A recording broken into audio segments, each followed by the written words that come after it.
Olá meninas, mais uma aula e hoje a gente traz um tema de muita importância. Nós vamos falar sobre o Estatuto do Idoso, seus direitos e as suas garantias também. Quem vai falar sobre isso é a advogada Adriana Zorubi. Não deixe de assistir essa aula que vai ser muito importante para vocês e deixe seus comentários aqui também. Um beijo e fiquem com Deus!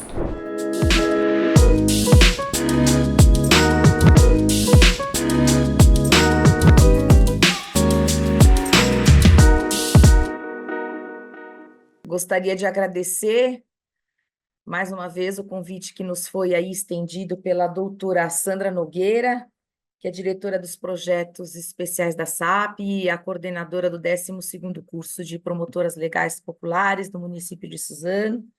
Também não poderia deixar de mencionar aqui a senhora Larissa Xuxi, que é a diretora do Serviço Social e Projetos Especiais também da Prefeitura do município de Suzano. Muito obrigada mais uma vez a todos vocês por essa oportunidade, pelo convite, por sempre lembrarem de nós, do nosso trabalho. É sempre um prazer estar com vocês, poder compartilhar esses conhecimentos que nós adquirimos e de uma maneira estendida aí à população, a essas formandas desse 12º curso de promotoras legais populares, que vão aí distribuir essas informações, disseminar esses conhecimentos entre os seus contatos, entre as pessoas das suas comunidades, dos seus bairros, para que assim a gente possa orientar melhor a todos vocês. Meu nome é Adriana Zorubi, sou advogada, presidente da Comissão de Defesa dos Direitos da Pessoa Idosa, da 93ª Subseção da UAB de Pinheiros, em São Paulo, e nós estamos sempre à disposição para poder orientar e levar conhecimento a todas vocês. Bom, hoje o título da nossa aula vai ser Estatuto do Idoso, Direitos e Garantias. Todos os anos nós temos algum tema a tratar, e este ano nos foi falado a respeito dessa questão do Estatuto do Idoso, Direitos e Garantias. Pode passar, por favor.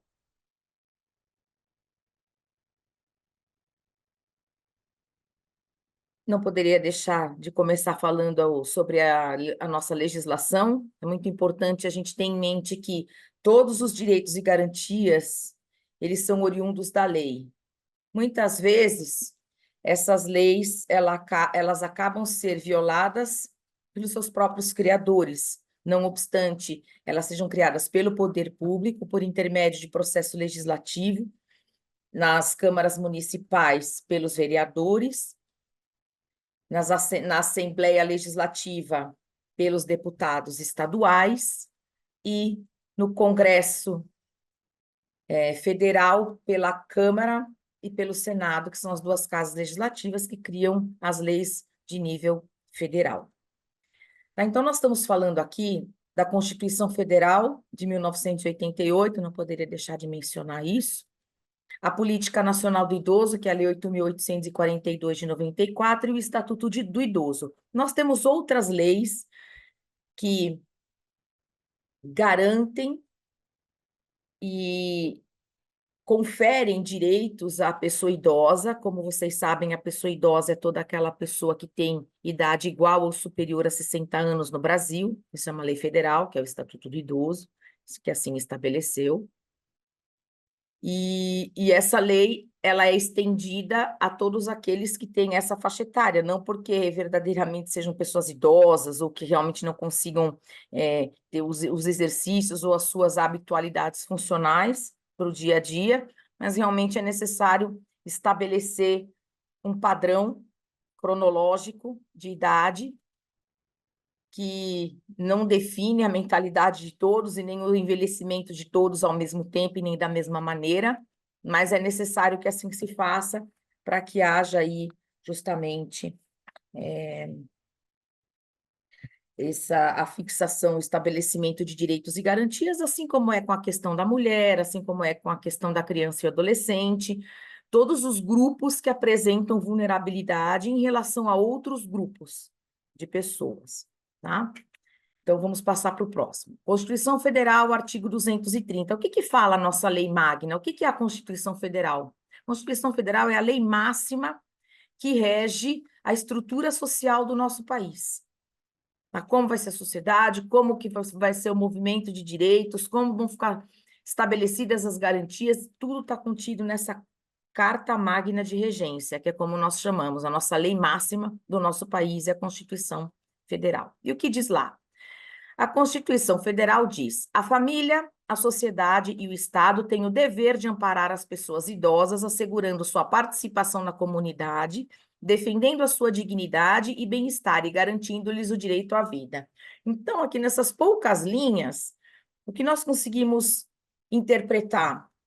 Que a família, a sociedade e o Estado, elas têm um dever a ser cumprido no amparo e na segurança dos direitos das pessoas idosas. É um dever de todos nós para com todos nós, porque todos nós iremos envelhecer, todos nós iremos atravessar a fase do envelhecimento, e é importante que o Estado esteja preparado para isso, a família e a sociedade. Não obstante, muitas vezes vejamos que esses direitos, essas garantias, como eu falei inicialmente, acabem sendo violados e nós não estejamos preparados para enfrentar esse processo de envelhecimento que nos acomete.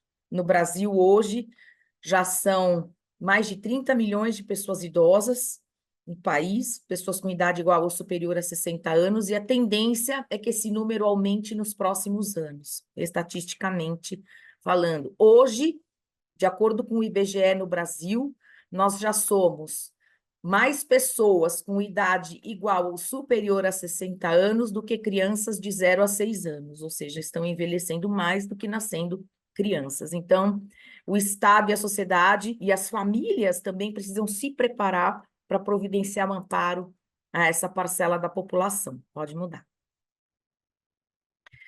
Vamos passar para o Estatuto do Idoso, que é o nosso tema da aula de hoje. É instituído o Estatuto do Idoso destinado a regular os direitos assegurados às pessoas com idade igual ou superior a 60 anos. Por que que o Estatuto do Idoso regula os direitos assegurados? Porque a Constituição Federal, que nós acabamos de ver, ela diz que é obrigação da família, do Estado e da sociedade assegurar e promover os direitos da pessoa idosa. Ela só fala isso. A Constituição Federal, ela não é uma lei reguladora, ela é uma lei que determina. Quem vai regular são as leis que estão abaixo da Constituição Federal. E uma delas é o Estatuto do Idoso. Por isso que ele é destinado a regular os direitos assegurados. Assegurados aonde? Lá na Constituição, que a gente acabou de ver, né? Com as pessoas com idade igual ou superior a 60 anos. Vamos ver mais o que diz o Estatuto do Idoso? Próximo, por favor. Olha lá. O Estatuto do Idoso diz que o idoso tem direito à vida. Eu não vou aqui ler demais a legislação, eu quero dar uma abordagem prática no nosso tema de hoje para que vocês disseminem esse conhecimento, saibam melhor os direitos de vocês, justamente para poder transmitir às outras pessoas da comunidade e do bairro de vocês. O direito à vida. Como nós já vimos, a família, a sociedade e o Estado têm o dever de amparar o idoso, garantindo-lhes o direito à vida. O idoso já foi criança, a criança será uma idosa. Como que nós vamos conseguir disseminar esse conhecimento e atravessar esse período, essa fase de transição, onde nós estamos passando de um país jovem para um país idoso, através da educação e da conscientização. E da lei, obviamente, porque sem lei nós não conseguimos implementar, nós não conseguimos fazer funcionar a política. A política é um braço da lei. Então, precisa existir a lei amparando e o braço é a política. É o braço que vai mover como vai funcionar, por que vai funcionar, quantas pessoas, um programa social destinado a essa parcela da população e como ele será implementado. Então, a gente sempre tem que ter isso em mente. Existe a lei e a política. A política é o braço da lei, é ela que movimenta o que diz a lei. Pode passar. Pensão alimentícia. Você sabia que a pessoa idosa carente pode pedir pensão alimentícia aos filhos e parentes próximos? Essa é uma realidade. A prestação de alimentos à pessoa idosa segue o estabelecido no Código Civil e na Lei de Alimentos.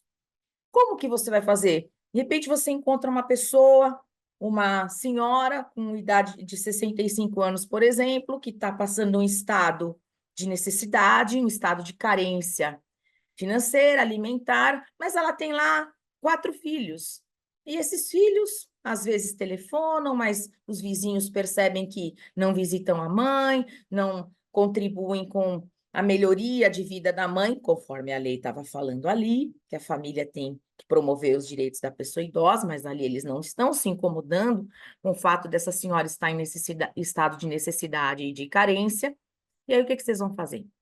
Vão orientar a pessoa a procurar um advogado, ou particular, ou um defensor público, e, através deste advogado, pedir os alimentos para esses filhos que precisam suprir as necessidades da mãe com essa condição de carência.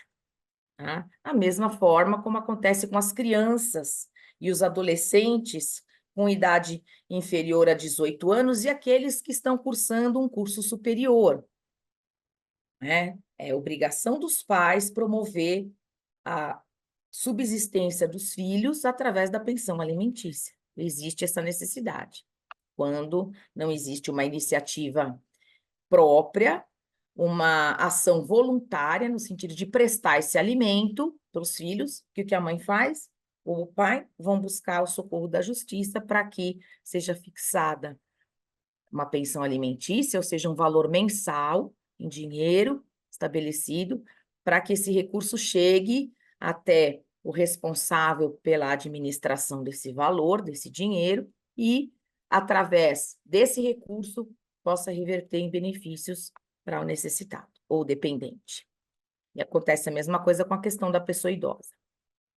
Bom, vamos passar para o direito à saúde.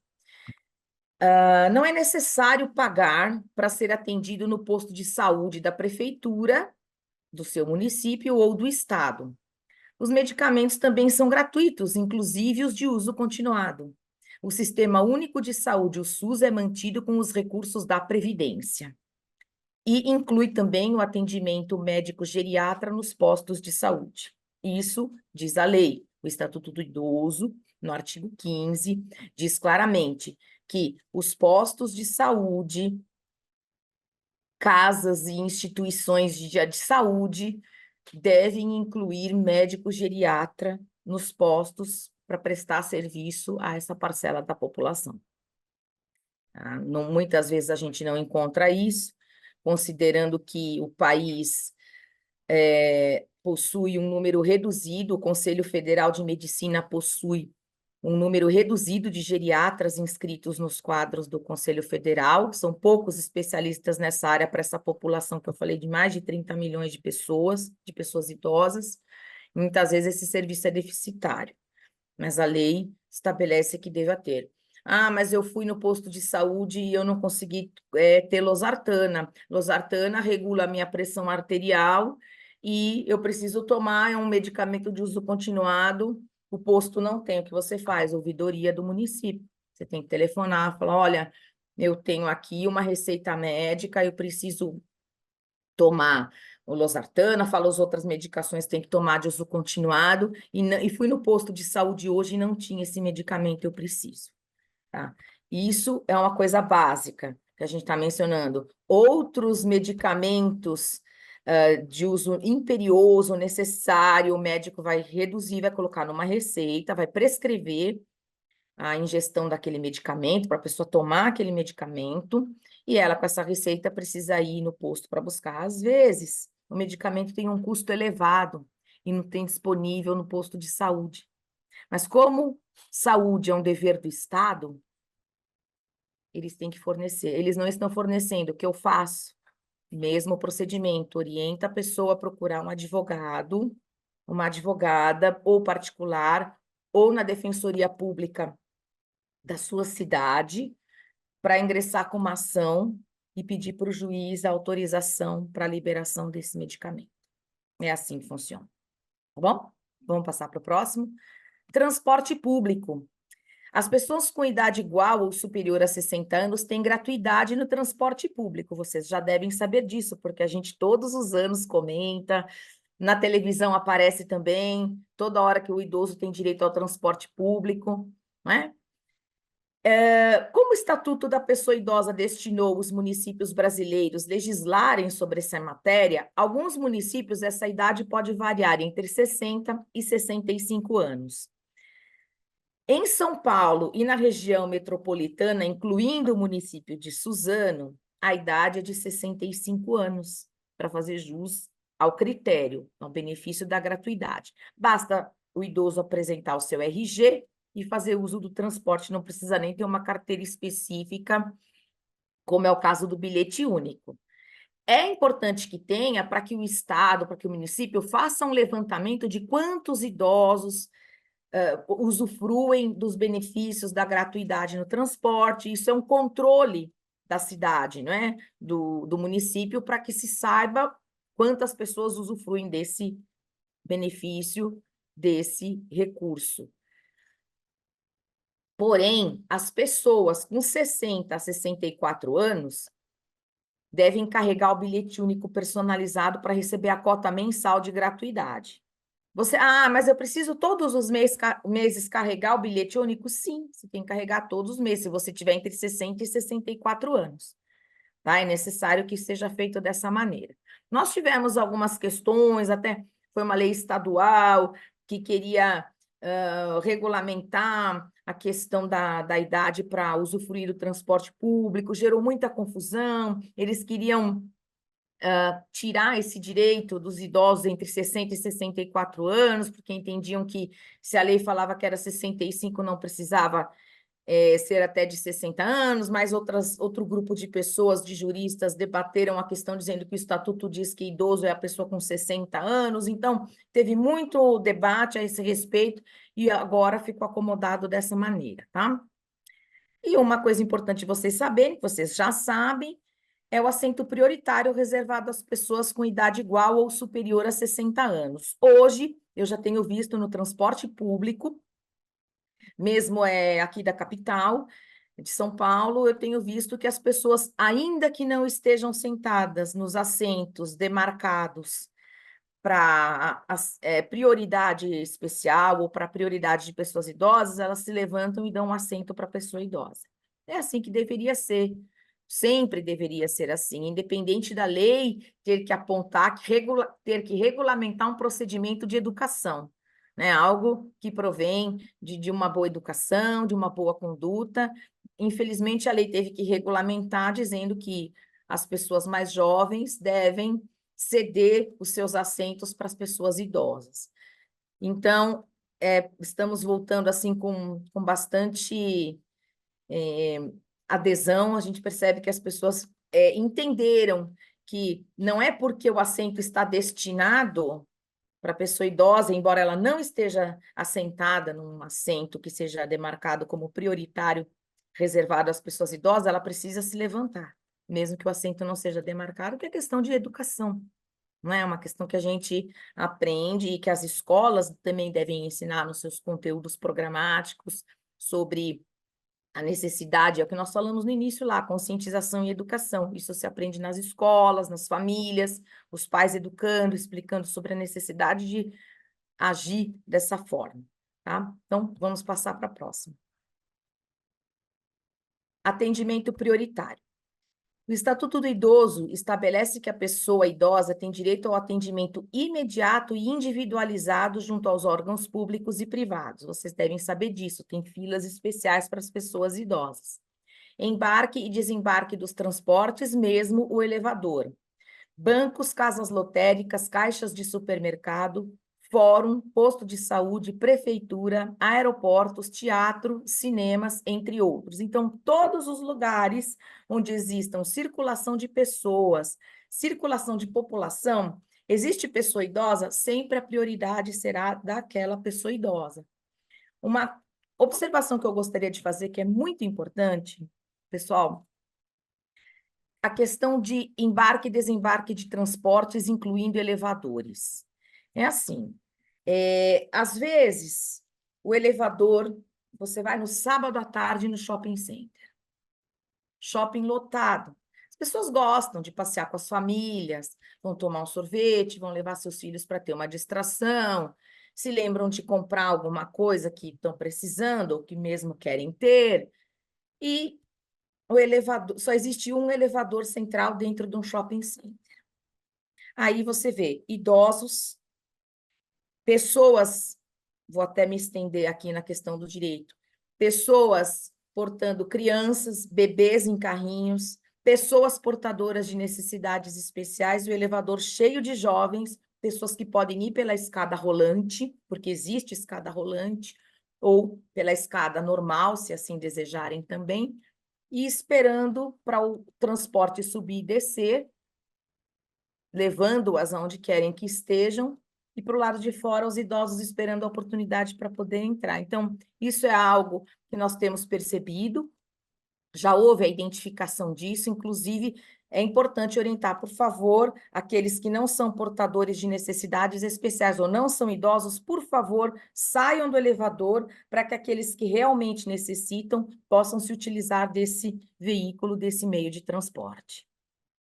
Tem que falar, tem que orientar as pessoas, porque isso é algo que nós temos visto se repetir recorrentemente, e isso não pode acontecer, porque o elevador, ele também é um meio de transporte e a prioridade é destinado a pessoas idosas, mulheres grávidas, carregando crianças de colo ou bebês em carrinho, pessoas portadoras de necessidades especiais, pessoas com comorbidades, às vezes na questão da obesidade também existe a necessidade. Então, por favor, oriente as pessoas, levem daqui para as pessoas onde vocês vão se deparar, que peçam, por gentileza, aqueles que não têm comorbidades, não são idosos, não são grávidas, por favor, se retirem do elevador para que outras pessoas possam fazer uso dele, pessoas que necessitam.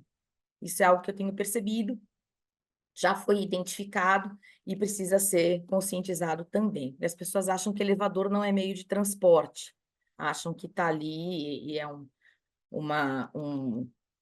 benefício que está ali para servi-las, ok, desde que não haja ninguém com necessidade precisando utilizar. Bora para o próximo. Direito à meia entrada. As pessoas idosas têm direito a 50% dos ingressos de eventos culturais, esportivos, lazer e artísticos. É só comprovar a idade através da apresentação do documento de identificação na entrada do evento. Muitas vezes você quer assistir um show, você quer ir numa ópera, você quer participar de um teatro que você acha que é interessante, e ali o que acontece? Você tem o direito de pagar 50% do preço que está estabelecido para a compra do ingresso. Então, o ingresso custa 100, você vai pagar 50. Tá? Às vezes, você pode adquirir esse ingresso também pela internet. E eu já vi, muitas vezes, quando você vai adquirir o ingresso pela internet, eles perguntam se é pessoa idosa, se é meia entrada, e ali mesmo eles já calculam automaticamente o preço do ingresso para que a pessoa que informou ter 60 anos ou mais pague os 50% do ingresso. Porém, não pode esquecer de levar o RG na hora da entrada, senão eles acabam barrando, você não consegue assistir o seu evento, não consegue assistir a sua peça artística ou aquilo que você realmente gostaria de assistir. Então, precisa comprovar através do documento de identidade. Passa para a próxima, por favor. Isso é muito importante, pessoal. Adicional de 25% na aposentadoria. Então, quando vocês se depararem com pessoas que sejam aposentadas pelo INSS por invalidez, é importante ter bem em mente essa palavra, não se esquecer. Pessoas aposentadas por invalidez têm direito a receber 25% de adicional na aposentadoria. Então, por exemplo, a pessoa se aposentou do INSS, ganha um salário mínimo. Vamos supor, estou imaginando uma hipótese para vocês aqui. É preciso que você comprove que é aposentado pelo INSS por invalidez e que você se dirija ao INSS através de um atestado médico e que necessita do auxílio de um cuidador de idosos para desempenhar as atividades básicas. Às vezes, o idoso está num processo de envelhecimento mais delicado, está num processo degenerativo, precisa do auxílio de um cuidador, de uma pessoa que faça as atividades mais básicas, às vezes fazer um almoço, às vezes tomar um banho, às vezes lavar uma roupa. A pessoa às vezes não tem esse tipo de condição.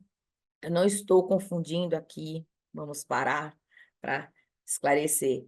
Não estou confundindo a questão do empregado doméstico com o cuidador de pessoas. Não é isso. Mas a gente precisa estabelecer quais são as necessidades específicas daquele idoso, porque, como eu falei para vocês já desde o início, o envelhecimento não acontece nem no mesmo tempo e nem da mesma forma para todos da mesma maneira. Então, é interessante que a gente saiba especificar qual é a necessidade daquele idoso, né? Muitas vezes ele não consegue cortar uma unha, não consegue ter uma envergadura para cortar uma unha do pé. Então, são necessidades e atividades básicas, ir a um supermercado, que ele precisa da ajuda de um cuidador de idosos. E aí, então, entra esse benefício de 25%. Então, se você, ou se o idoso que você está se deparando, receber um salário mínimo, ele tem direito a um salário mínimo e meio por conta da aposentadoria por invalidez e de ter provado, através de um atestado médico, que ele precisa do auxílio de um cuidador de idosos para desempenhar suas atividades diárias e básicas. Bom, assistência social. O Estatuto do Idoso prevê o benefício de assistência social aos idosos que será prestada conforme a disposição da Lei Orgânica da Assistência Social, Política Nacional do Idoso e o SUS. Todos eles determinam que seja pago esse benefício. Caso o idoso não seja aposentado, ou melhor, vamos entender do que se trata este benefício da assistência social. Caso o idoso, a idosa, não sejam aposentados, ou nunca, por exemplo, tenham recolhido para o INSS e não tiver condições de manutenção própria ou de garantir o próprio sustento, o benefício poderá ser concedido. De que forma esse benefício pode ser concedido? É necessário que a pessoa que pleiteará o benefício junto ao INSS, eu vou explicar para vocês bem, porque você, pô, doutora, mas a senhora não está falando que não tem que ser aposentado, por que o INSS? Eu já vou entrar nesse assunto com vocês rapidinho. Vamos só terminar de fazer os requisitos aqui. Precisa ter 65 anos. Quem paga esse benefício é assistência social. A assistência social também faz parte do INSS, vocês sabiam disso? É o próprio INSS. Lembra dos bracinhos que eu expliquei para vocês? A assistência social é um braço da Previdência, é um braço do INSS. Então, tem um guarda-chuvão, assim, bem grande. Que é esse guarda-chuva? Esse guarda-chuva é a Previdência Social. Embaixo desse guarda-chuva, quem é que está lá debaixo? A assistência social, a saúde e o INSS, eles estão ali. Bom, é tudo isso bem grandão lá debaixo da Previdência. Bom, então é importante a gente não esquecer disso. Como que eu faço para entrar em contato? Então, você está ali na sua comunidade, conversando com um idoso, com uma idosa, que não tem como manter a sua subsistência, está em dificuldade financeira, precisa daquela cesta básica para ajudar nas despesas mensais. Como ele vai fazer? Você vai orientar a ligar no 135 do INSS. Ah, mas a pessoa não sabe leitura, não sabe, às vezes, se expressar, então você vai ajudar. É assim, você vai levantar o telefone, você pode telefonar do telefone celular, ligar 135 e lá eles vão dar o atendimento da assistência. Vão pedir documentos, vão marcar, fazer um agendamento para que a pessoa vá até lá e assim ela possa apresentar esses requisitos que são exigidos por lei para que a pessoa faça jus a esse benefício.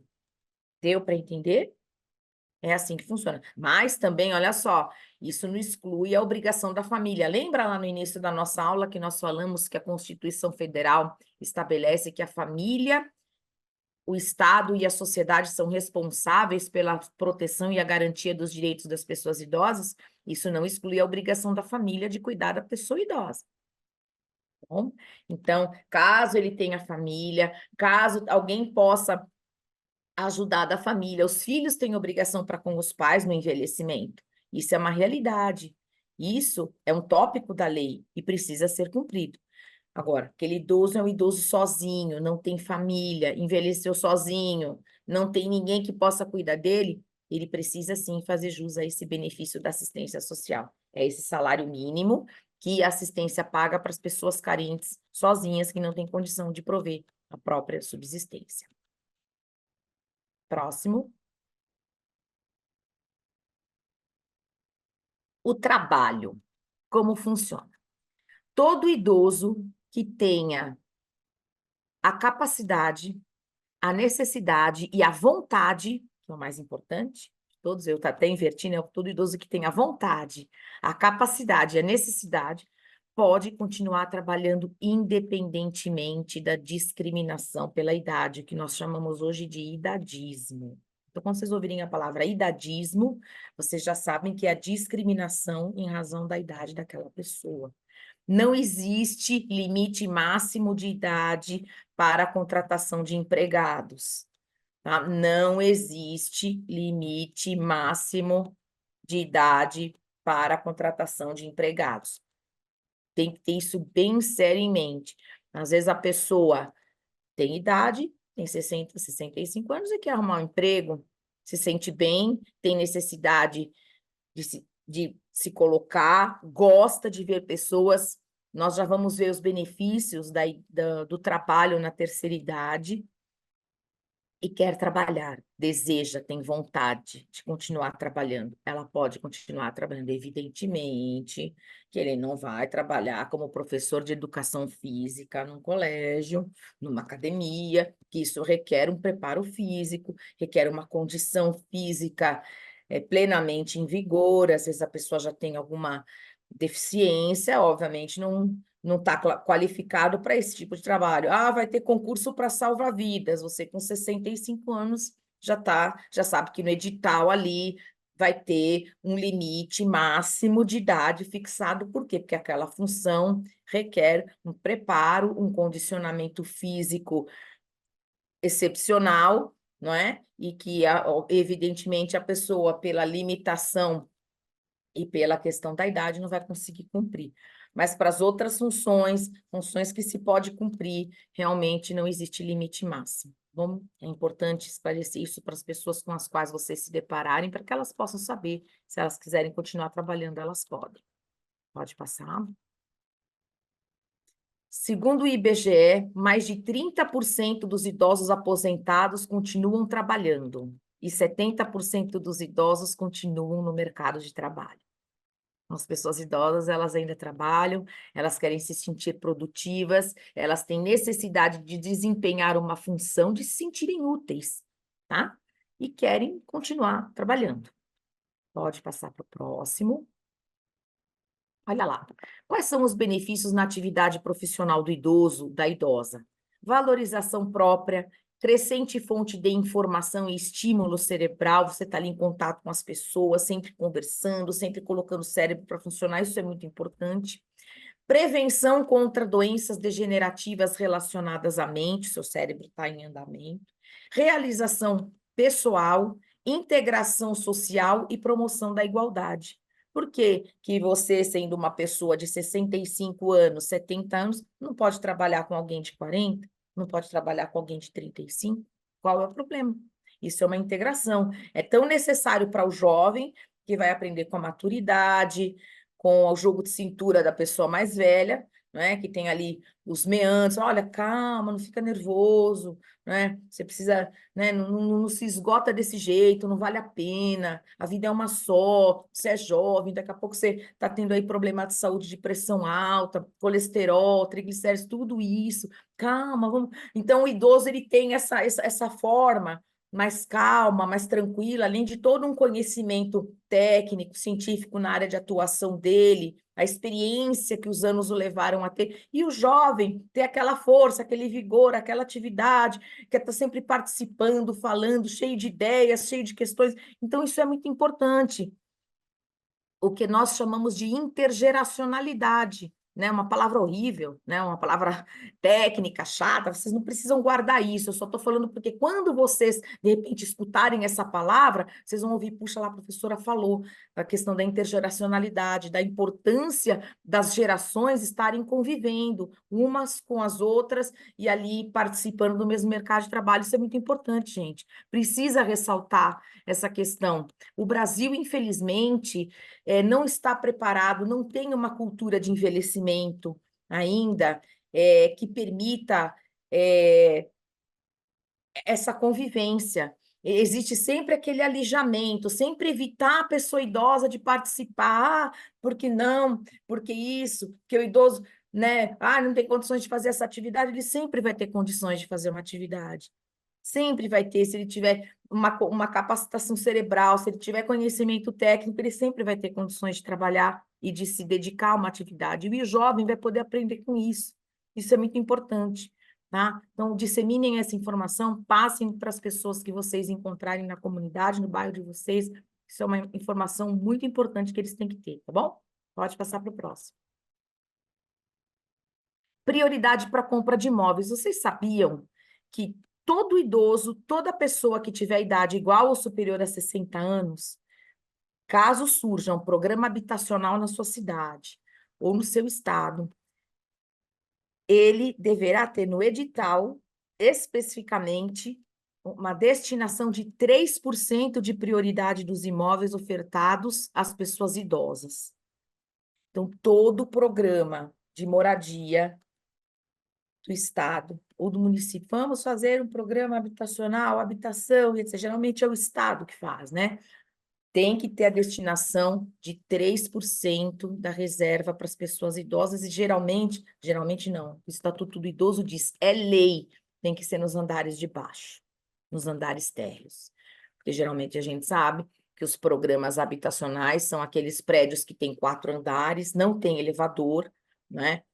São habitações populares, e as pessoas idosas têm que ter as suas habitações reservadas, esses 3%, tá no Estatuto do Idoso, tem que ser na altura da rua, tem que ser no nível da rua, porque eles não têm que subir e descer escadas, evidentemente, pelas questões físicas, igual a gente acabou de falar, né?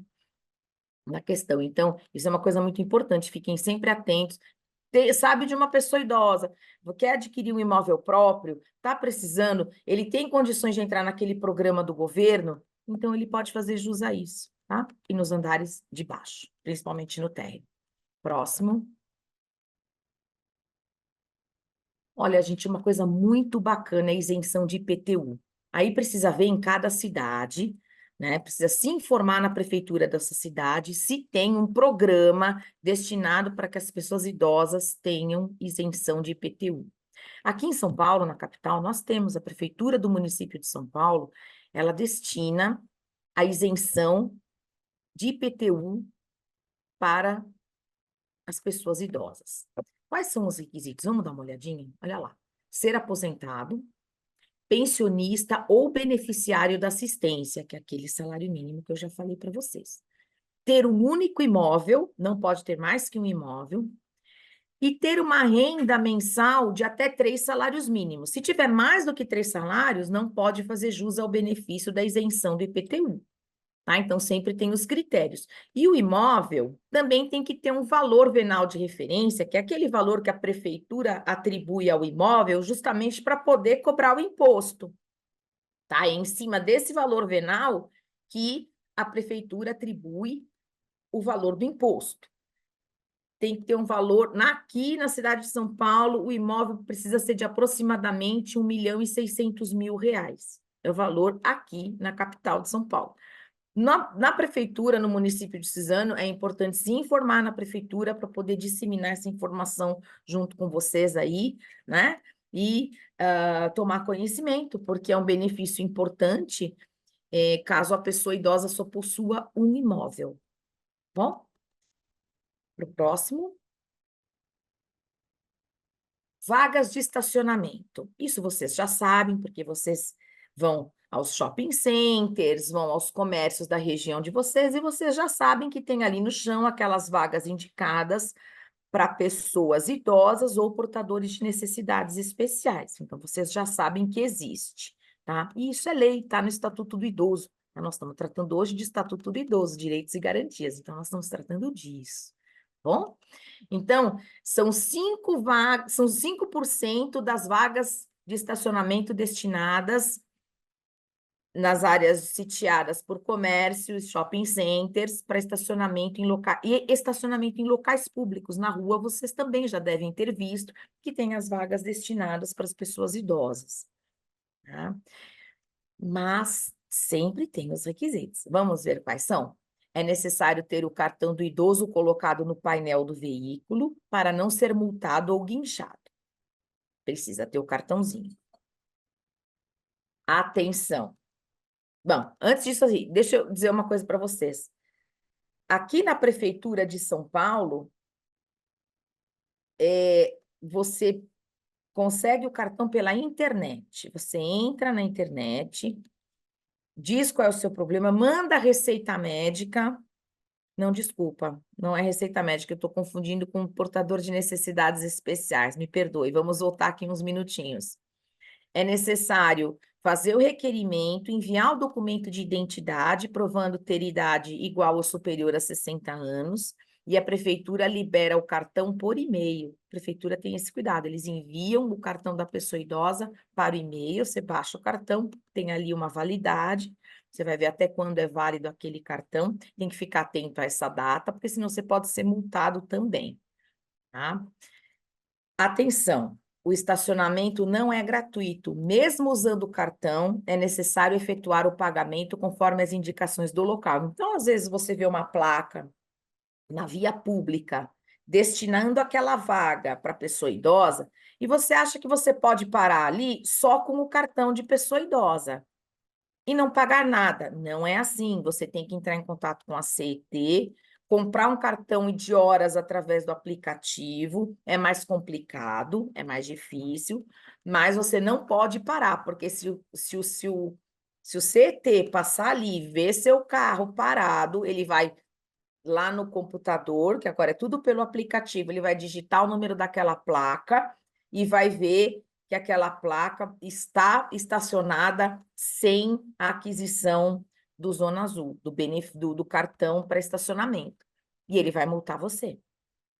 Tá bom? Então, é importante prestar atenção nessas diferenças. A vaga é destinada para pessoa idosa, mas ela não é gratuita para finalidades de pagamento.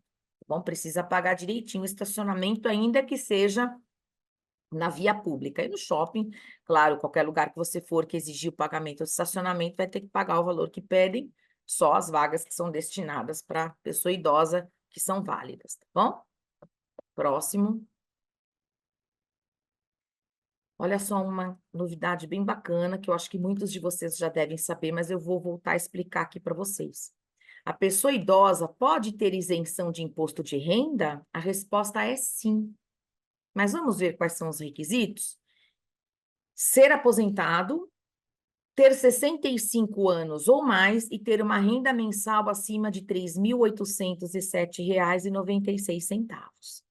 Esses são os requisitos que a pessoa idosa precisa ter para fazer jus à isenção do imposto de renda à pessoa física.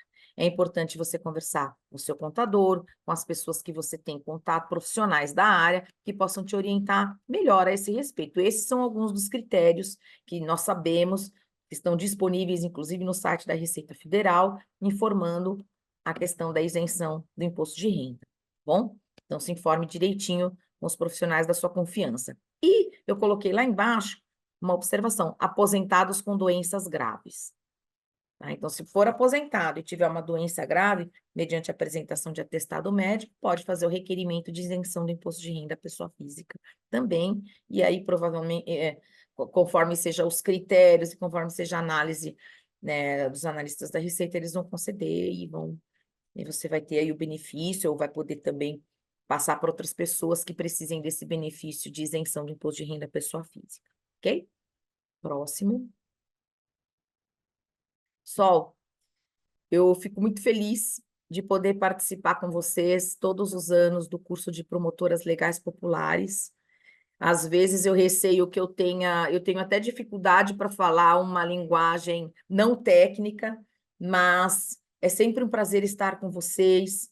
Eu deixo aqui o meu abraço para a doutora Sandra Nogueira, para a doutora Larissa Chiuchi. Muito obrigada por mais essa oportunidade. Desejo que esses direitos que hoje estão sendo tão violados, não só das pessoas idosas, nós vivemos num país que está atravessando uma crise ética e moral muito grande. Eu não vou entrar nesse tema político, mas nós estamos atravessando questões delicadas nesse país. Eu acho que vocês já devem ter percebido. Olha só, a meu ver, houve uma violação de direito bastante grande da pessoa idosa. Eu não sei se vocês ouviram nos noticiários, mas eu acho importante vocês saberem e até levarem essa informação. Eu não falei ela durante a nossa aula, porque ela se trata do Código Civil. Mas o que acontece? O Código Civil, ele estabelece que as pessoas com 70 anos devem se casar pelo regime da separação obrigatória de bens.